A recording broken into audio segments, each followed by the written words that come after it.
Salama wana mama. Siku mingi sana mtu yangu. Mimi niko salama salamini mithili ya karanga za mvule ndugu yangu. Yes baba. Sasa naona mko na ndugu yako. Jina lako nani Kikoko? Mimi Mose.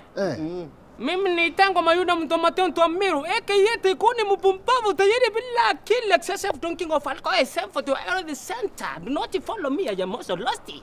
But if you decide to follow me at your own risk. Sasa mchaina, hiyo ni jina ama ni speech hiyo? Hiyo ni jina ya ndume? Hiyo ni tangu introduction. Hakuna kitu kama hiyo. Hiyo ni kuchanganyikiwa baba. Huyu jamaa usijali. Alianguka kwa kitanda akiwa mtoto. Sana zimeachilia. Nati zimepungua. Juzi tulikuwa hata tumefanya harambee diende sikaswa vizuri dia. Sema namna hiyo baba, sema namna hiyo. Acha waishi niko mtauni hapa.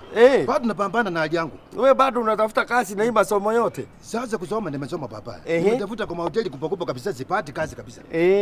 Sasa wewe juu ya hiyo si tuende pale Mbezi ndio tuweze kuongea hii maneno. Mose, huyu jamaa anasema amesoma sana. Kwani umesoma nini Mose? Sasa mimi niko na degree ya pande ya hospitality baba. Hospitality? Si ufungua hospitality kuyange kama wagonjwa. Sasa na maana gani? Hospitality ni mambo ya hoteli baba. Hapana mambo ya wagonjwa. Mambo ya hoteli. Hiyo mchaina. Hiyo maneno yenu tuendeni hiyo base tuongee hapo. Hiyo ndio mnasema? Twende basi. Twende base ndio tuweze kuongelea hapo.